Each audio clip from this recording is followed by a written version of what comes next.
In rural Pennsylvania, there stands a building that hasn't been photographed in more than 4 decades. Its existence is refused acknowledgement by the local historical society. Journalists attempting to access county records from 1932 to 1958 discovered that entire file cabinets had been removed. Not redacted, removed. What they found were 3 handwritten letters from mothers, begging someone, anyone, to tell them what became of their children. The children who entered never came out the same. Some never came out at all. Those who did survive were taught never to speak of what they witnessed in the basement. Hello everyone. Before we begin, don't forget to like and subscribe to the channel, and leave a comment telling us where you're from and what time you're watching. That way, YouTube will continue to bring you stories exactly like this one. In the spring of 1932, just as America was drowning in the depths of the Great Depression, the Willowbrook Home for Exceptional Children opened its doors. Families were starving, fathers were abandoning children on church doorsteps, and mothers were facing impossible choices. The home presented itself as a sanctuary for children born with developmental disabilities, physical deformities, or what the era termed defects of nature. Its brochure was printed on expensive paper, depicting clean white buildings surrounded by pastoral farmland. It promised medical care, education, and, most importantly, discretion. What set Willowbrook apart from other institutions was its director, a man named Dr. Edmund Gaskell. Gaskell had studied in Vienna under disciples of the early eugenics movement, yet his credentials were difficult to verify even then. He had no listed publications. No university would confirm his doctorate. Still, he somehow secured funding from 3 private philanthropic societies, all of which dissolved their records in the 1960s. Published once in a small medical journal since scrubbed from most archives, was Gaskell's philosophy. He believed physical deformity was not random, but heritable and manipulable. He believed it could be studied, controlled, and, in his words, perfected. Parents bringing their children to Willowbrook were required to sign a document relinquishing all parental rights for a minimum of 5 years. They were told this was for the child's own good, to allow for uninterrupted treatment. Most families would never see their children again. Their letters received vague responses about progress and breakthroughs. When they visited, they were turned away at the gate. The local sheriff was on Gaskell's payroll. So were the county clerks, the postmaster, and 3 state legislators. Hidden in plain sight, surrounded by farmland, Willowbrook became a black site protected by a wall of bureaucratic silence. By 1938, over 200 children lived inside Willowbrook's walls. The youngest was 3. The oldest was 17. Some had scoliosis. Some had cleft palates. Some had cognitive delays, or seizures, or missing limbs. Others had nothing visibly wrong with them at all. Gaskell called those his controls. The building had 3 floors above ground and 1 below. It was the basement that no one was supposed to talk about. The basement was where the real work happened. And it was in the basement that the children learned what Dr. Gaskell truly meant by perfection. The first hint of something deeply wrong emerged in 1940 when a nurse named Catherine Brennan tried to leave Willowbrook after just 6 weeks of employment. She made it to the train station in the neighboring town before she was found wandering the platform, incoherent and trembling. Admitted to a psychiatric facility, she remained there for 3 years. Her medical files, obtained decades later by an anonymous researcher, contain one phrase written in her own hand over 70 times across different pages.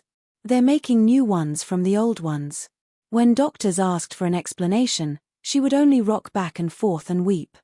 What Catherine Brennan witnessed in Willowbrook's basement was a program that defied every ethical boundary of medicine, parenthood, and human dignity.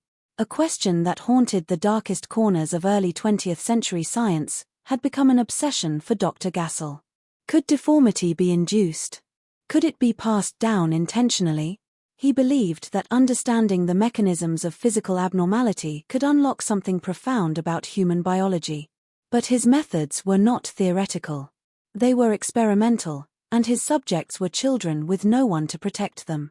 Gaskell began by categorizing the children into groups based on their conditions. He kept meticulous records, photographing each child from multiple angles, measuring their skulls, documenting their bone structure and musculature. But the photography was only the beginning. Once they reached adolescence, he started arranging the children into what he called breeding pairs. The oldest children, those in their mid to late teens, were housed in separate wings. The girls on the eastern side of the third floor, the boys on the western side. Twice a week, under the supervision of carefully selected staff who had signed non-disclosure agreements, Gassel's program moved into its most disturbing phase. He was attempting to create a second generation of deformity. He believed that by pairing children with similar conditions, he could produce offspring with predictable, enhanced abnormalities. He called this genetic amplification. The children called it something else. They called it the breeding rooms. The girls who became pregnant, some as young as 14 or 15, were moved to the basement for their final trimester. They gave birth in conditions that were neither hospital nor home. They were alone except for Gaskell and his two most loyal attendants, both of whom later disappeared from all public records after Willowbrook closed. The babies born in that basement were not given to their mothers. They were not recorded with the county. They were not given names, at least not at first. They were given numbers, becoming the second phase of Gaskell's research, a new generation of test subjects born into captivity, whose existence the outside world never acknowledged. Some of the teenage mothers were allowed to return upstairs after giving birth. Others were never seen again. One surviving testimony, recorded in 1987 by a woman speaking on condition of complete anonymity, described hearing screams from the basement that would last for hours then stop suddenly. She said the silence that followed was worse than the screaming. By 1945, as the world learned of atrocities committed in the name of science overseas, Willowbrook was operating at full capacity with nearly 300 children on the premises. But the numbers didn't add up. County records from 1932 to 1945 show that 412 children were admitted to Willowbrook during that period. That left over 100 children unaccounted for. When state investigators finally arrived in 1958, they found a cemetery on the property. It contained 63 marked graves.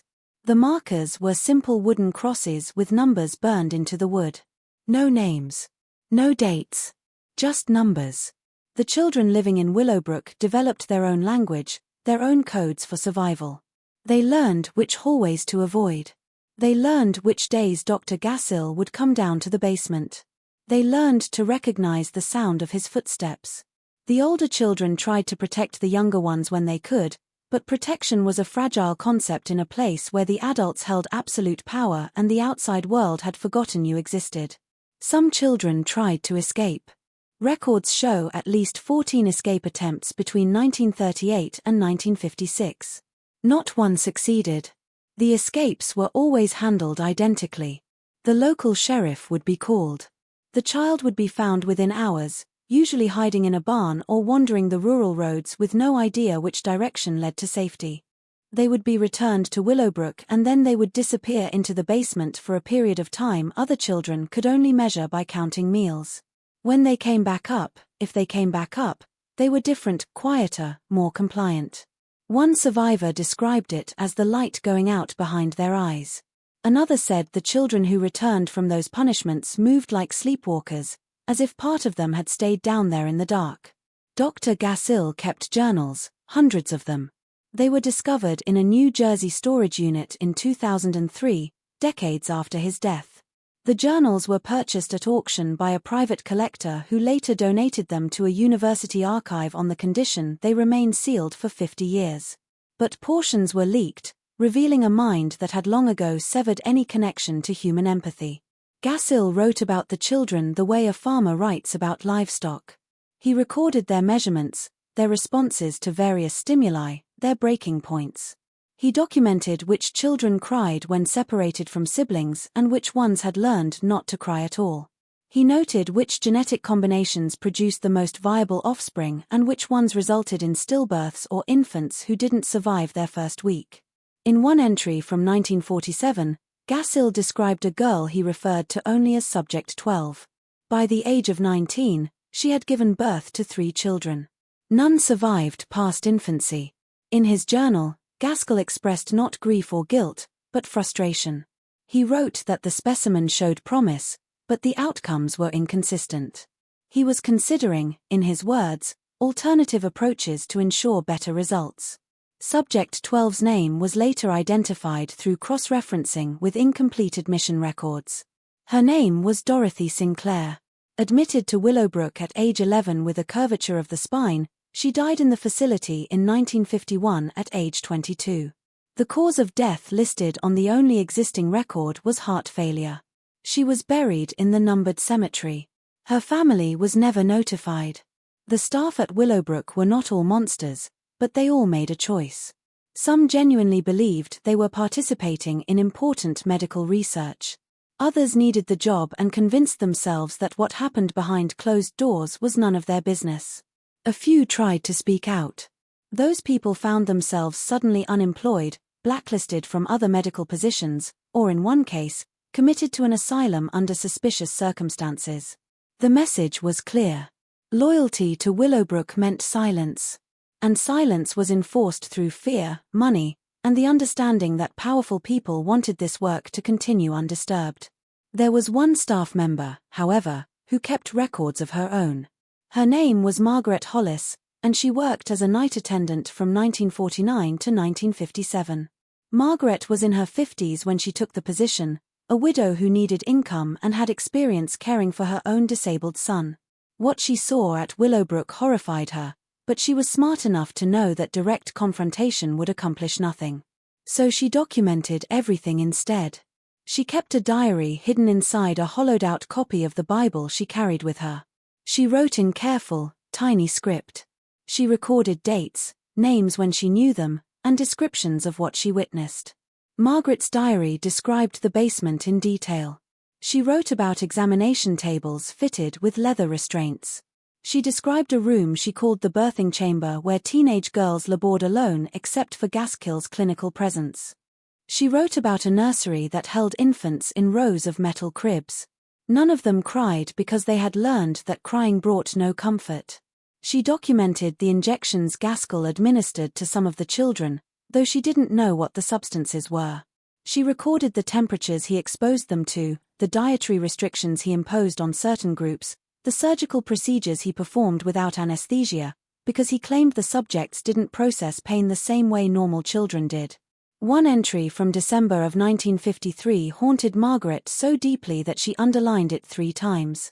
She described a boy, perhaps 7 or 8 years old, who had been brought to the basement that evening. He had no visible deformities. He was, in her words, a beautiful child with dark curls and bright eyes.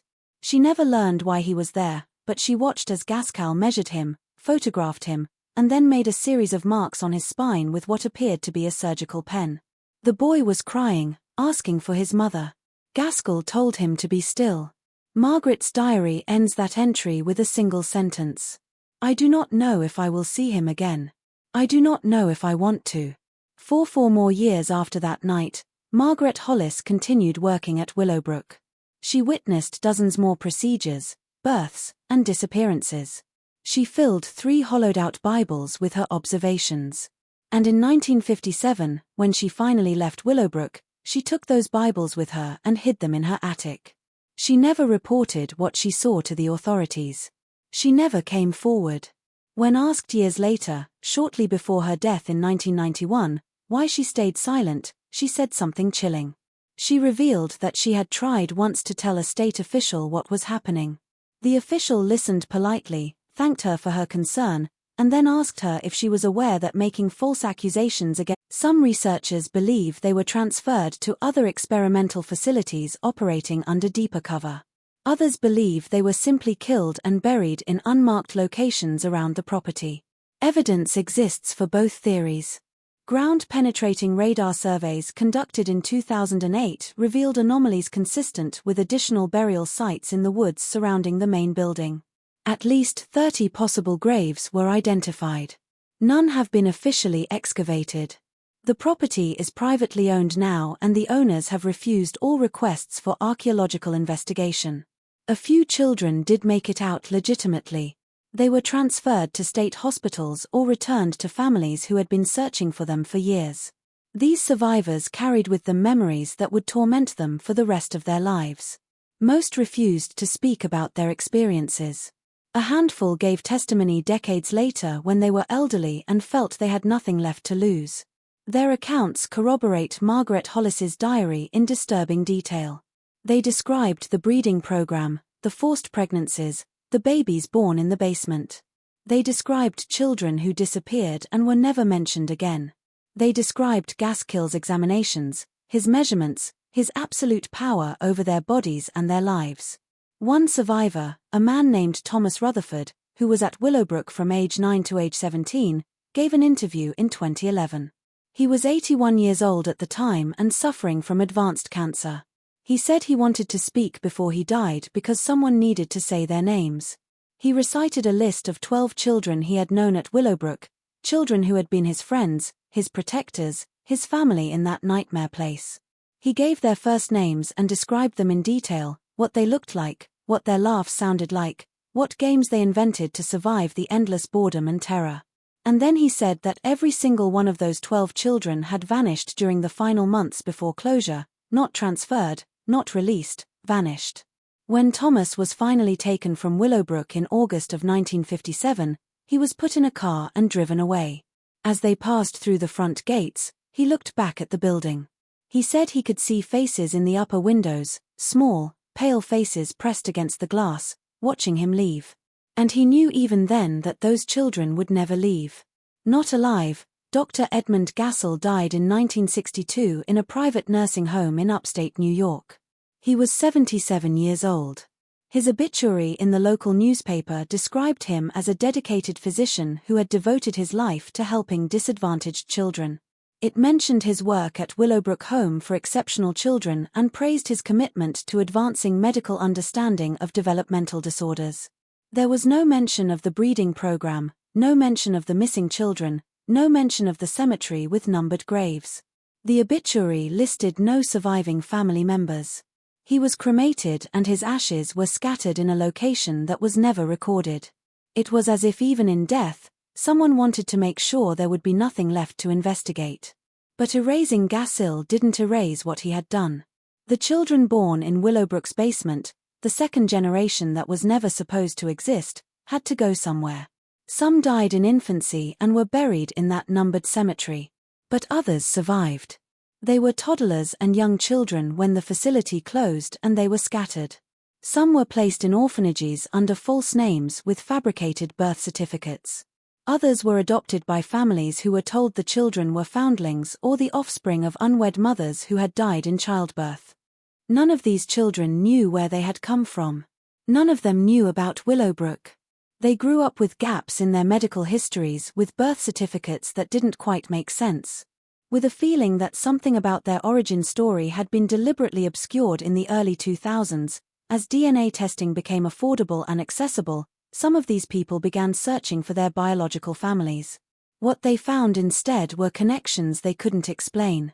Half-siblings they'd never known existed, genetic markers that suggested their parents were closely related, medical conditions that appeared with unusual frequency across multiple family lines. These discoveries led some of them to genealogists and researchers who specialized in closed adoption cases. And slowly, piece by piece, the truth about Willowbrook began to emerge. Not from official records which had been mostly destroyed, not from government investigations which had been deliberately stifled, but from the DNA of the children themselves, still carrying the evidence of what had been done to their parents. One woman, who has chosen to remain anonymous, but whose story was documented by a geneticist in 2016, discovered through DNA testing that her mother and father were actually half-siblings. Both had been born with skeletal abnormalities. Both had been residents of the same institution in Pennsylvania during the 1940s and 50s. When she pressed for more information, she was eventually directed to a researcher who had been investigating Willowbrook for decades. That's when she learned that she wasn't the product of a normal family. She was the product of an experiment. Her parents hadn't chosen each other. They had been paired by Dr. Gaskell as part of his breeding program. She herself had been born in that basement and the birth defect she had lived with her entire life. A condition affecting her spine and ribcage was exactly what Gaskell had been trying to create. The psychological impact of these revelations has been devastating for the descendants of Willowbrook. Many have struggled with feelings of contamination with the knowledge that their very existence was the result of cruelty and coercion. Some have formed support groups connecting with others who share this dark origin. They call themselves the Willowbrook Legacy, though they keep their communications private and their identities protected. They're not seeking publicity or attention. They're seeking acknowledgement.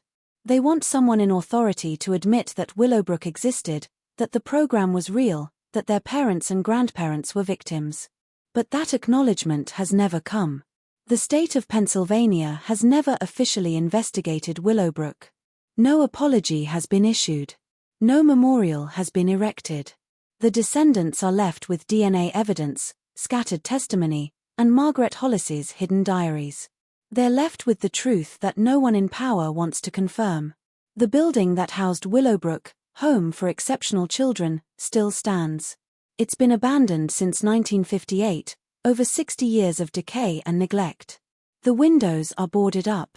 The roof has partially collapsed.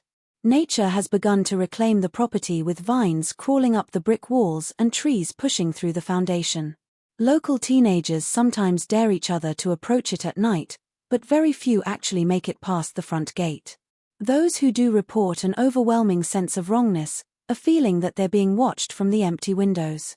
Some have reported hearing sounds from inside the building, sounds that resemble children crying or calling out. These reports are usually dismissed as urban legend, the kind of ghost stories that grow up around any abandoned building with a dark history. But there's something different about Willowbrook. The property has changed hands multiple times since it was closed, but no one has ever successfully developed it. Every attempt to demolish the building has been met with mysterious obstacles. Equipment failures, sudden loss of funding, contractors who start the job and then refuse to continue. In 2004, a development company purchased the land with plans to build luxury condominiums. They hired a demolition crew to take down the main building. On the first day of demolition, 3 workers were injured in accidents that the safety inspector called highly unusual. The next day, the entire crew walked off the job. When interviewed, the foreman said only that the building didn't want to come down. The development company abandoned the project within a month. The numbered cemetery is still there, though many of the wooden crosses have rotted away. What remains are 63 small depressions in the earth, arranged in neat rows beneath the shadow of oak trees that were saplings when the children were buried. No one tends these graves. No one leaves flowers. The only visitors are researchers and descendants. People who come looking for answers that will never fully materialize. They stand in that cemetery and try to imagine the children whose bodies rest beneath their feet. Children who were used and discarded. Children whose names were taken from them. Children who deserved protection and received only cruelty. In 2022, a documentary filmmaker attempted to create a comprehensive record of what happened at Willowbrook. She spent 3 years gathering testimony, documents, and DNA evidence. She interviewed survivors, descendants, and researchers. She obtained copies of Margaret Hollis's diaries and portions of Gassill's journals. She hired ground-penetrating radar specialists to survey the property. Her documentary was 90 minutes long and contained evidence that should have sparked national outrage. It premiered at a small film festival and received strong reviews, but within weeks it disappeared from circulation. The filmmaker then reported receiving legal threats from unnamed parties claiming defamation. Her funding sources withdrew. Streaming platforms that had expressed interest suddenly backed out. The documentary still exists, but it's nearly impossible to find. Copies circulate quietly among researchers and advocates, passed hand-to-hand like contraband. This is how history gets buried, not through dramatic cover-ups or government raids, but through quiet pressure, strategic silence, and the understanding that some stories are too uncomfortable to allow into the mainstream. Willowbrook challenges our fundamental beliefs about American institutions, about medical ethics, about the protections we assume existed for the most vulnerable. It forces us to confront the reality that monsters don't always hide in the shadows. Sometimes they wear white coats. Sometimes they're protected by respectable people who value reputation over truth. And sometimes their crimes are allowed to fade into obscurity because acknowledging them would require an accountability that powerful institutions are simply unwilling to provide. The children of Willowbrook deserved better. They deserved safety, dignity, and the chance to live lives that weren't defined by other people's cruelty. Instead, they were used as raw material for experiments that violated every principle of human decency. Their stories should be taught in schools. Their names should be remembered. The people who enabled Gassel should be named and held accountable, even if only in the historical record. But that hasn't happened. And as the years pass and the last survivors die, the window for justice grows smaller. All that remains is this: the story itself told by people who refuse to let it disappear completely. Told so that somewhere somehow the children of Willowbrook are finally acknowledged, finally remembered, finally given the voice they were denied in life. That's why stories like this matter. That's why you're still watching. Because forgetting is its own kind of violence. And remembering even when it hurts is the only redemption we can offer to those who suffered in silence.